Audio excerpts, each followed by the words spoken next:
تو اللہ پر توکل، ٹھیک ہے، انجینئر صاحب کی یہ ویڈیو ہے، ٹھیک ہے. تو انجینئر صاحب کی ویڈیو کی ریکویسٹ بہت آ رہی ہے اور بہت یہ بھی آ رہی ہے کہ مت دیکھو، تو سمجھ نہیں آ رہا کہ کیا کرنا. ٹھیک ہے، تو ویڈیو کو دیکھ ہی لیتے ہیں. ویڈیو کو سٹارٹ کرتے ہیں.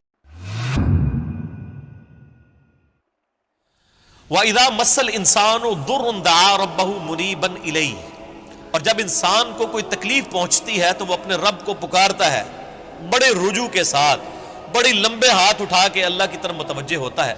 ثُمَّ إِذَا خَوَّلَهُ نِعْمَةً مِّنْهُ، جب ہم اسے اپنی طرف سے نعمت عطا کر دیتے ہیں، نَسِيَ مَنْ كَانَ يَدْعُو إِلَيْهِ مِنْ قَبْلُ، تو وہ ایسا بھول جاتا ہے جیسا کہ اس نے کبھی ہمیں پکارا ہی نہیں تھا.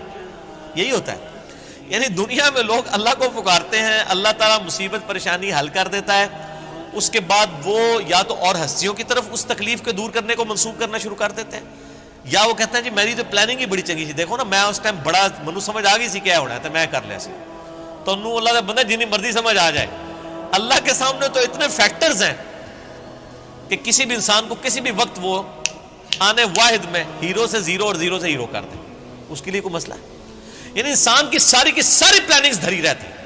جیسا کہ مولا علی رضی اللہ تعالیٰ عنہ علیہ السلام کا قول ہے کہ میں نے اپنے ارادوں کے ٹوٹنے سے اپنے رب کو پہچانا ہے. یعنی میں پورا ارادہ کر لیتا ہوں، سارے کے سارے سرکمسٹانسز فیوریبل ہوتے ہیں میرے لیے، ڈن، اچانک پتہ ہی نہیں چلتا کہ یہ کیا ہو گیا. ایسا ہو جاتا ہے میرے بھائیوں. اور یہی چیزیں بیسیکلی اللہ تعالیٰ اپنا آپ انسان کو دکھاتا ہے کہ کوئی شخص اللہ تعالیٰ سے کبھی بھی آزاد نہیں ہو سکتا. حتیٰ کہ آپ دیکھ لیں سورۃ الکہف میں آیا کہ اے نبی علیہ السلام کبھی ایسا نہ ہو کہ آپ یہ ایک بات کہیں کہ میں کل یہ کام کروں گا اور آپ انشاءاللہ نہ کہیں. ایسا کبھی نہیں ہونا چاہیے، انشاءاللہ کے ساتھ کہنا ہے. اگر وقت کے پیغمبر کو یہ بات کی جا رہی ہے، ہمارے محبوب صلی اللہ علیہ وآلہ وسلم کو، کہ آپ نے کبھی مستقبل کے بارے میں انشاءاللہ کے بغیر بات نہیں کرنی، کبھی نہیں کرنا ہے میں کام کروں گا، مگر یہ کہ انشاءاللہ ماشاء اللہ کے ساتھ، اللہ کی مرضی سے. کیونکہ انسان تو صرف ان فیکٹرز کو دیکھ رہا ہوتا ہے نا جو آپ کے سامنے. ہم نے کئی بار چیزیں دیکھی ہیں، ہر فیکٹر کاؤنٹر کرتے ہیں. میرے جیسا تو وہمی بندہ کوئی شاید چھوڑتا ہی نہیں ہے، پھر بھی کچھ کوئی نہ کوئی پاک نکل آتی ہے بچوں. کیوں نکل آتی ہے؟ انسان کبھی آزاد نہیں ہوتا اللہ سے، اس کی تقدیر سے کبھی آزاد نہیں ہو سکتا. اسی لیے الحمدللہ عرصہ دراز سے ہم اپنی پوری ایفرٹ کر کے اس کے بعد اللہ پر ہی توقع رکھتے ہیں. اور میں یعنی جتنا اپنے دنیاوی معاملات میں یا دین کے کام میں ریسورسز کو مینج کرنے میں وہمی ہوں نا، اس سے زیادہ میں الحمدللہ عرصہ دراز سے اللہ کے بارے میں وہمی ہوں کہ جب کچھ میں سب کچھ کر لیتا ہوں نا، اور مجھے سب سے زیادہ جس چیز کی ٹینشن ہوتی ہے نا وہ اللہ کی ہوتی ہے کہ اللہ تعالیٰ کو رکاوٹ نہ ڈال دے. اللہ کی طرف متوجہ رہتا ہوں ہر معاملے میں. اور اس کا میں نے پھر پازیٹیو رزلٹ دیکھا ہے کہ میرے بگڑے ہوئے کام جس میں میں نے کئی چیزیں اوور لک کی ہوئی ہوتی ہیں وہ پھر اللہ نے سنبھالی ہوتی ہیں، وہ خود بخود ریزالو ہونی شروع ہو جاتی ہیں. پتہ ہی نہیں چلتا کہ کہاں سے اللہ تعالیٰ معاملات کو سیدھا کرتا ہے. وَمَن يَتَّقِ اللَّهَ يَجْعَل لَّهُ مَخْرَجًا وَيَرْزُقْهُ مِنْ حَيْثُ لَا يَحْتَسِبُ. یہ قرآن کی آیت ہے سورہ طلاق کی. جو کوئی اللہ پر تقوی اختیار کرے گا ہم اس کو وہاں سے رزق دیں گے کہ اسے گمان بھی نہیں ہوگا. ان اللہ بالغ امری، اللہ تعالیٰ اپنے کاموں کو پورا کر کے رہتا ہے. اللہ نے جو ارادہ کر لیا نا جس کام کو بلوغت تک لے کے جانے کا وہ اس نے کر دیتا ہے. لیکن قد جعل اللہ لکل شیء قدرا، لیکن ہر چیز کے لیے اللہ نے ایک اندازہ مقرر کر رکھا ہے. یعنی جب وہ وقت آئے گا نا تبھی وہ معاملات ہوں گے، اس سے پہلے نہیں ہو سکتے. آپ جتنا مرضی ٹل لگا لیں، جس چیز کا جو وقت ہے وہ اسی وقت پہ ہونا. تو اللہ تعالیٰ فرماتا ہے کہ یہ جب ہم ان کو عطا کر دیتے ہیں پھر یہ فوراً اللہ کو بھول جاتے ہیں. وہ میں اگلے دن وہ قاسم علی شاہ صاحب کی ایک ویڈیو دیکھ رہا تھا، انہوں نے بڑی اچھی بات کی واسف علی واسف صاحب کے حوالے سے. وہ کہہ رہے تھے کہ وہ بتا رہے تھے کہ اللہ کی طرف آپ کی توجہ اور توکل کا لیول کیا ہونا چاہیے. ایک تو وہ توکل ہے جو ہمیں واعظین کی تقریروں میں نظر آتا ہے، ان کی کتابوں میں نظر آتا ہے. پریکٹیکلی وہ 1% اللہ پہ توکل نہیں کرنے والے ہوتے ہیں. اگر اللہ پہ توکل ہو تو وہ اپنے چاہنے والوں اور مریدین سے چندے اکٹھے نہ کر رہے ہوں اور ایک ایک چیز کی ٹینشن کر رہے ہیں. توکل کا مطلب بھروسہ ہوتا ہے، بتا تو دیں. وہ ایسے معاملات نہیں ہوتے. وہ میرے ایک دوست ہیں، یہ واقعہ آپ نے یاد رکھنا ہے، میں دوبارہ آپ کو قاسم علی شاہ صاحب والا بعد میں سناتا ہوں. مجھے ایک اور واقعہ یاد ہے. میرے ایک دوست ہیں تو وہ کہتے ہیں کہ میرے ساتھ ایک پیر صاحب کے بیٹے جو ہے نا وہ کالج میں پڑھتے تھے، تو وہاں پہ کافی وہ عرس وغیرہ لگتا تھا، بڑے دور دراز سے لوگ آتے تھے. تو کہتے ہیں کہ وہ جب جن دنوں میں عرس ہوتا تھا نا تو وہ پولیس کو بار بار فون کر رہے ہیں کہ جناب سیکیورٹی کا بڑا خیال رکھنا ہے لوگوں دی جی، یعنی یہ لوگ آتے ہیں، پچھلی بار بھی آیا ہو گیا سی ہے کی ہویا سی جیب کٹ گئی تھی. میں نے دیکھا کہ پیر خانے پہ یا کوئی عرس پہ لوگ جا رہے ہوں، لوگ ان کو وہاں پہ مار رہے ہوں کہ یہاں ادھر کیا کرنے آئے ہیں. وہ تو بیچارے بڑے کمزور لوگ ہیں جو عرسوں کے خلاف ہیں، نہ ان کے پاس یہ کیپیبلٹی کہ وہ مارنے والے تو دوسری پارٹی ہیں. تو کہتا میں نے اس کو کہا یار تم اتنی ٹینشن کیوں لیتے ہو، مطلب جو آ رہا ہے اس کو کہنا ہے جی اللہ تو بندے ہوئے جیبا کٹ جائیں گے سانو کہ دیں گے تھے آگے. یہ اس نے خود بول کے کہا، اس نے کہا ہمارے مریدین کی اگر جیبیں کٹ گئیں تو یہ ہمیں کیا دیں گے، تو ہمیں ان کی جیبوں کی زیادہ فکر ہوتی ہے. اور مریدین اس لیے سے جا رہے ہیں کہ پیر صاحب جو ہے نا وہی ہماری حفاظت کرنے والے ہیں، اور پیر صاحب آپ کی جیب کی حفاظت کے لیے خود پولیس کے محتاج ہیں. آپ اندازہ کر لیں. اور وہ قاسم علی شاہ صاحب کہنے لگے کہ وہ واصف علی واصف صاحب ایک مجلس میں فرما رہے تھے کہ اللہ کے بندوں میں اور دنیا داروں میں کیا فرق ہوتا ہے. وہ کہتے ہیں اللہ کے بندے جو ہوتے ہیں نا ان کو کوئی اگر پتھر بھی مار دیتا ہے نا آ کے تو ان کو پتھر مارنے پر بھی غصہ نہیں آتا، وہ اوپر دیکھ کہتے ہیں یا اللہ خیر ہے کوئی غلطی ہوگی.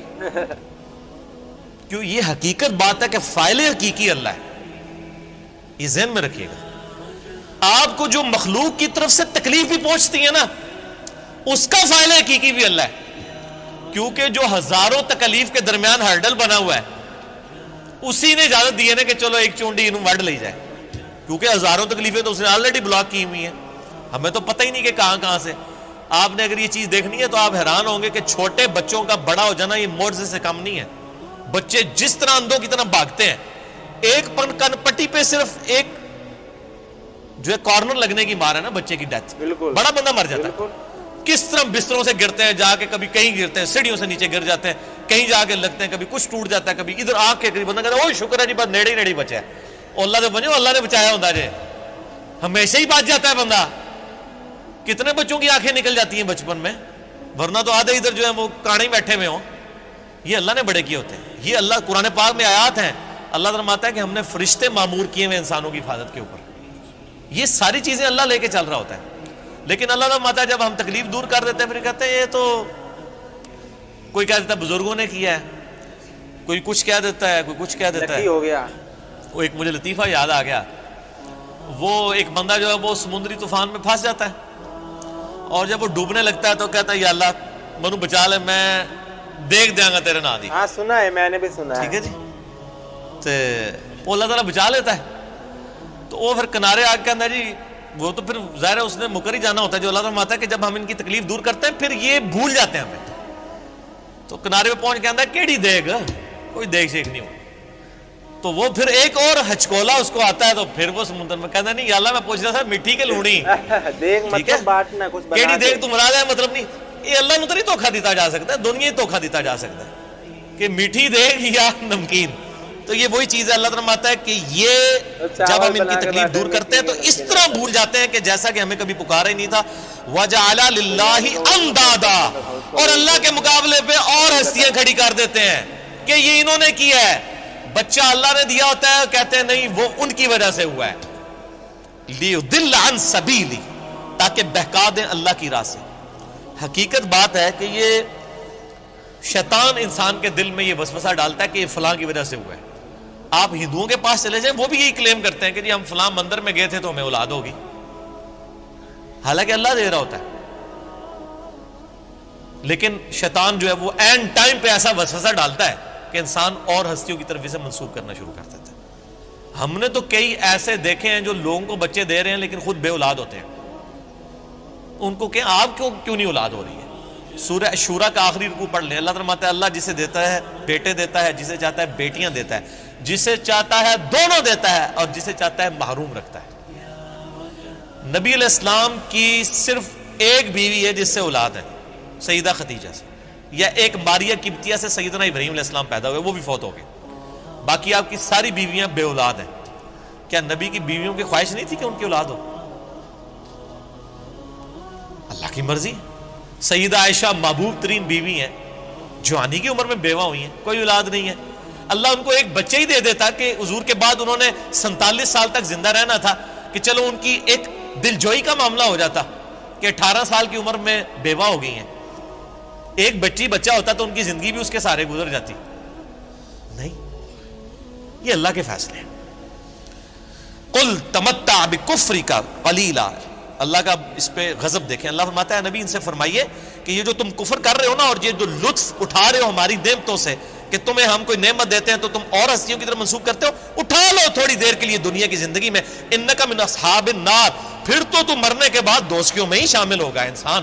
یہ سنگولر کے سیغے سے نا ایز اے ڈاکٹرین یہ لفظ استعمال ہو رہا ہے کہ تو اٹھا لے جو کچھ تو نے نفع اٹھانا ہے دنیا کی زندگی میں، تو منسوب کر لے مخلوق کی طرف، پھر تو نے مر کے نا ہمارے پاس جب آنا ہے تو آگ ہی تیرا مقدر ہوگی. دنیا میں تو نے جو کچھ کرنا تھا وہ کر لیا. واہ. تو جب انسان جیسے کہ انہوں نے کہا کہ مصیبت میں آتا ہے تو ٹھیک ہے اپنے رب کو پکارتا ہے، اور پھر جب چیزیں دوبارہ حساب سے ہو جاتی ہے ٹھیک ہے پھر وہی بہانے بنانا. ٹھیک ہے، تو یہی ہے جیسے کہ انہوں نے کہا کہ ایسے ہاتھ کھول کے ایسے ہی کرتے. سب سے پہلے خدا کو اللہ کو ہم بھولنا نہیں چاہیے. نہیں، سب سے پہلے جو ہے ہم کو خود کو دینا چاہیے کچھ اور دینے کے بجائے. جیسے کہ انہوں نے کہا نا کہ میں دیکھ دے دوں گا اگر کنارے تک پہنچ گئی، یہ بولو میں خود کو ہی دے دوں گا. مطلب یہ نہیں ہاتھ کاٹ کے مر جانا، وہ نہیں. اللہ کے ہی راستے پہ اگر آج تو نے مجھے سمندر سے بچا لیا ٹھیک ہے تو میں تیرے ہی راستے پہ چلوں گا ٹھیک ہے، اور پرچار کروں گا، مطلب پوری زندگی ہی اسلام کو. ٹھیک ہے، یہ نہیں کہ دیکھ میں سامان، ہم سوچتے ہیں کہ بھگوانوں کو ہم کچھ سامان دے دیں گے نا تو اور خوش ہو جائے گا. ہم کو مطلب سب سے پہلے خود کو دینا چاہیے ٹھیک ہے، اس کے بعد کسی اور چیز کو دینا چاہیے. جیسے کہ کہتے ہیں نا کہ ہم صحیح راہ پر چلنا. سب سے کم سمے ہے نا بھگوان کو دیتے ہیں اپنی زندگی میں، اور سب چیزوں کے لیے نا ہمارے پاس بہت سمے. ہم نہانے میں ایک آدھا گھنٹہ لگا دیں گے، لیکن پوجا جب کرنی ہو 5 منٹ کی 10 منٹ کی، یا آپ لوگ ایسے نماز پڑھتے ہیں تو کچھ لوگ ہیں 5 ٹائم کی نماز کو بھی 3 ٹائم میں نپٹانے کے سوچتے ہیں نا، کچھ تو ہو گئے ٹھیک ہے. تو بھگوان کو سوچتے ہیں کہ سب سے کم ہم سمے دیں ٹھیک ہے. تو یہی ہم کو سب سے پہلے خود کو دینا چاہیے ٹھیک ہے. نہیں، وہ سب کچھ قرآن میں لکھا ہے کہ اگر بزنس ہے بزی ہے اس کے لیے بھی سب الگ الگ چیزیں ہیں، اور نماز پڑھنے کے لیے تو کوئی جگہ بھی نہیں ہے ٹھیک ہے. بس جو ہے مکے کی ڈائریکشن میں فیس کر کے ٹھیک ہے وہ نیچے وہ کر کے اور آرام سے بیٹھ کے نماز پڑھ سکتے ٹھیک ہے. گارڈن میں ہی بیٹھ کے پڑھ رہی تھی ٹھیک ہے. تو بس یہی ہے، ہم کو سب سے پہلے خود کو دینا ہوتا ہے اس کی راہ میں ٹھیک ہے. تو بہت اچھا لگا انجینئر صاحب کی ویڈیو دیکھ کے ٹھیک ہے. لائک سبسکرائب کرنا ہے بھائی، بہت کم سبسکرائبر آ رہے، تھوڑا پوش کرو ٹھیک ہے. تو ملتے ہیں نیکسٹ ویڈیو میں ٹھیک ہے، بائے.